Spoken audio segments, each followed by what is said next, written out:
मान्यताओं के अनुसार कुछ महिलाओं को नवरात्रि के व्रत से हमेशा दूर रहना चाहिए, नहीं तो माता रानी आपसे से क्रोधित हो सकती हैं और आपके या आपके परिवार के साथ कुछ बुरा हो सकता है। आपका पति किसी संकट में आ सकता है। इसलिए चाहे कुछ भी हो जाए, परंतु इन महिलाओं को माता रानी का व्रत नहीं रखना चाहिए। इसलिए आपको व्रत करने से पहले यह जान लेना चाहिए कि आप उन महिलाओं में से तो नहीं हैं जिन्हें नवरात्रि का व्रत अर्थात माता रानी का व्रत नहीं रखना चाहिए। तो आइए जानते हैं इन महिलाओं के बारे में जिन्हें माता रानी का व्रत नहीं करना चाहिए। 1. तलाकशुदा महिला। शास्त्रों के अनुसार तलाकशुदा महिला या पुरुष नवरात्रि का व्रत न रखें, क्योंकि माता रानी टूटे हुए जोड़े को स्वीकार नहीं करती हैं, क्योंकि शादी जीवन भर का बंधन होता है। टूटे हुए जोड़े का व्रत रखना, पूजा पाठ करना शुभ नहीं माना जाता है, बल्कि माता रानी तब प्रसन्न होती हैं जब आप बंधन में हों। खास तौर से पति पत्नी अगर व्रत रखें तो माता रानी सबसे अधिक प्रसन्न होती हैं। इसलिए पति पत्नी दोनों को मिलकर ही पूजा पाठ करनी चाहिए, ना कि अलग अलग पूजा पाठ करनी चाहिए। 2.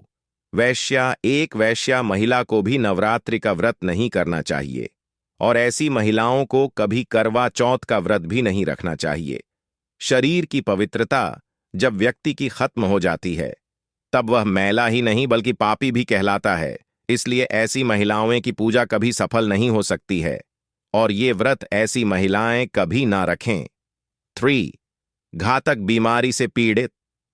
अगर आपको कोई घातक बीमारी है तो आप इस व्रत को ना रखें। जैसे कि आपको शुगर की बीमारी है तो भी आप नवरात्रि का व्रत ना रखें। अगर आपको दिल की बीमारी, शरीर में कमजोरी है, चक्कर आने की प्रॉब्लम, बीपी, दर्द आदि की बीमारी है तो आप नवरात्रि का व्रत ना करें, नहीं तो आपके साथ कुछ भी हो सकता है। इसलिए ऐसी महिलाओं को सावधान रहना चाहिए। 6. दिखावा करने वाली महिलाएं। अगर आप किसी भी व्रत को दिखावे के तौर पर अपनाते हैं तो शास्त्रों के अनुसार ऐसे लोग घोर पाप के भागी होते हैं। ऐसा करने से आप देवताओं का मजाक ही नहीं उड़ाते, बल्कि आप पाप के भागीदार भी बनते हैं। माता दुर्गा ऐसे लोगों से कभी प्रसन्न नहीं होती हैं, बल्कि माता ऐसे लोगों को बर्बाद कर देती है। देवता तभी प्रसन्न होते हैं जब आप सच्चे दिल से उन्हें पूजते हैं और शास्त्रों का अनुसरण करें। 5. गाली देने वाले लोग। अगर आपको बार बार गाली देने की आदत है तो आप जितना जल्दी हो सके अपनी इस आदत को छोड़ दें। अगर माता रानी को प्रसन्न करना है और व्रत व पूजा पाठ करना है तो जुबान से मीठे बोल ही बोलें। अधिक और ज्यादा कड़वे बोल बोलने से माता सरस्वती का अपमान होता है और आप भी पाप के भागीदार बनते हैं। इसलिए अगर आप चाहते हैं कि माता रानी आपके घर में अपना स्थान बना लें तो माता रानी की श्रद्धा भाव से पूजा करें और निश्चल भावना से पूजा करें और निश्चल भावना से माता रानी का व्रत रखें। वैसे तो नवरात्र साल में 4 बार आते हैं, लेकिन व्रत सिर्फ चैत्र नवरात्र और शारदीय नवरात्र को रखे जाते हैं। व्रत करने से तन, मन और आत्मा की शुद्धि होती है और व्यक्ति का आध्यात्म की ओर झुकाव बढ़ जाता है। नवरात्र के व्रत करने से शारीरिक, मानसिक और धार्मिक दृष्टि से भी लाभ होता है। नवरात्र का व्रत वैज्ञानिक दृष्टि से भी खास माना जाता है। इस व्रत को करने से शरीर स्वस्थ रहता है और पाचन तंत्र में भी सुधार होता है। वैसे तो नवरात्र में पूरे 9 दिन व्रत रखना बेहद शुभ माना जाता है, मगर कुछ लोग अपनी क्षमता के अनुसार भी जोड़े से भी व्रत रखते हैं, यानी पहला नवरात्र और आखिरी नवरात्र यानी अष्टमी का व्रत। जो लोग बीमार रहते हैं वे एक समय फलाहार करके व्रत कर सकते हैं और जो लोग किसी भी प्रकार से व्रत करने में असमर्थ हैं वे दोनों टाइम फलाहार करके भी व्रत कर सकते हैं। व्रत करने में पानी का अधिक से अधिक सेवन करना चाहिए। इससे आपके शरीर में कमजोरी नहीं आती और नमी भी बनी रहती है। वैसे भले ही आप कुछ देर अधिक सो लें तो कोई बात नहीं है, लेकिन अगर नवरात्र का व्रत करते हैं तो आपको ब्रह्म मुहूर्त में ही सोकर उठ जाना चाहिए। पूरे 9 दिन ब्रह्म मुहूर्त में उठें और नहाएं। इसके बाद सूर्य देव को जल दें और फिर अपने घर के पूजा स्थल या मंदिर में जाकर विधि विधान से मैया की पूजा करें। नवरात्र में व्रत करने वालों को अपने खान पान को लेकर बेहद सावधानी रखनी चाहिए।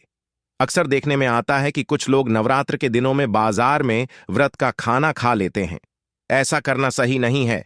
अगर आप व्रत करते हैं तो आपको अपने घर में ही खाना चाहिए। व्रत करने वालों को घर में बनी साफ सुथरी चीजें खानी चाहिए। नवरात्र के दिनों में जो लोग व्रत नहीं भी करते हैं, उन्हें भी नवरात्र के दिन में प्याज लहसुन का सेवन नहीं करना चाहिए। व्रत के दौरान कुछ जरूरत से ज्यादा आलू और तली भुनी चीजें अधिक खा लेते हैं। ऐसा करना सही नहीं है। व्रत के दौरान आलू का सेवन करने से मोटापा बढ़ सकता है और आपके शरीर में आलस्य बढ़ सकता है। इसके अलावा अधिक तली भुनी चीजें खाने से पेट में दर्द, गैस और ब्लोटिंग की समस्या हो सकती है। व्रत के दौरान कुछ चीजों को करना निषेध माना जाता है। व्रती व्यक्ति को कुछ कार्य करने से परहेज करने चाहिए। आपको नाखून नहीं काटने चाहिए, किसी से ऊंचे आवाज में बात नहीं करनी चाहिए, झूठ न बोलें और किसी का दिल न दुखाएं। व्रत के दौरान नहाने के साबुन का प्रयोग न करें। ऐसा माना जाता है कि नहाने के साबुन में केमिकल होते हैं और नहाते समय वह मुंह में जा सकते हैं। बेहतर होगा कि आप नहाने के पानी में थोड़ा सा सेंधा नमक मिला लें या फिर नीम और गुलाब जल मिलाकर भी स्नान कर सकते हैं। इसी प्रकार ब्रश करने के स्थान पर आपको 9 दिन दातून का प्रयोग करना चाहिए और गर्म पानी से कुल्ला करना चाहिए। अब हम जानेंगे इस वीडियो में नवरात्रि में धन प्राप्ति के उपाय के बारे में। इन पवित्र दिनों में मां दुर्गा की असीम कृपा पाने के लिए कुछ ऐसे उपाय भी किए जा सकते हैं जो आपकी आर्थिक स्थिति को ठीक करने में मदद कर सकते हैं और धन लाभ के योग बना सकते हैं। 1. नवरात्र के दौरान आप किसी भी एक दिन पानी में दही मिलाकर नहाएं। यदि आपके हाथ में पैसा लंबे समय तक नहीं टिकता है तो इस उपाय से घर में बरकत होगी और धन की वृद्धि होगी। 2. नवरात्र के दौरान दुर्गा के 9 रूपों का हम स्मरण करते हैं। ऐसा माना जाता है कि वह हमारे लिए धन के योग बना सकती है। यदि आप नवरात्रि के किसी भी दिन पानी में हरी इलायची डालकर स्नान करेंगी तो आपको अपार धन मिलेगा। 3. नवरात्रि के दौरान आप धन लाभ के लिए माता लक्ष्मी की विशेष पूजा करें। इस दिन आप श्री सूक्तम का पाठ करें, इससे आपको लाभ होगा। 4. दुर्गा जी की नियमित रूप से पूजा अर्चना करें और उन्हें अष्टमी तिथि के दिन श्रृंगार की सामग्री चढ़ाएं। ऐसा करने से आपके लिए धन के योग तो बनेंगे ही और पति पत्नी के बीच संबंध भी मजबूत होंगे। 5. नवरात्रि के 5वें दिन सफेद कौड्ढी, कमलगट्टे, साबुत सुपारी, हरी इलायची, मखाने सभी चीजें 5 की संख्या में लें और मुट्ठी भर हवन सामग्री के साथ मिश्रित करके 108 बार मालाजा जाप करते हुए हवन करें। 6. नवरात्रि की पूजा के दौरान आप हनुमान जी के मंदिर जाएं और उन्हें पान का बीजदहा अर्पित करें। इस उपाय से आपके लिए धन के मार्ग खुलेंगे। 7. यदि आप नौकरी और व्यापार में उन्नति चाहते हैं तो पान के पत्ते का इस्तेमाल नवरात्रि के 9 दिनों में करें। इन दिनों में आप पान का पत्ता लेकर इसमें कुछ गुलाब की पंखुद्दियां रखें और माता दुर्गा को चढ़ाएं। इस उपाय से आपका रुका हुआ धन भी वापस मिल जाएगा। 8. नवरात्रि में अपने घर के मुख्य द्वार पर स्वास्तिक का निशान बनाएं। यह भी सुख समृद्धि का कारक होता है। यदि आप हल्दी या कुमकुम से स्वास्तिक बनाएंगी तो यह घर की आर्थिक स्थिति अच्छी बनाने में मदद करेगा। 9. नवरात्रि में कलश पर नारियल क्यों रखा जाता है या घट की पूजा की भी विशेष मान्यता है। इस दौरान यदि आप घर में किसी वजह से घट स्थापित नहीं कर पा रही हैं तो नियमित रूप से घट की पूजा मंदिर जाकर करें। 10 नियमित रूप से दुर्गा सप्तशती अर्गला स्तोत्र का जाप करें और दुर्गा चालीसा का पाठ करें। इस उपाय से घर में धन की वर्षा होगी। नवरात्रि में दुर्गा मंत्र का जाप भी विशेष होता है।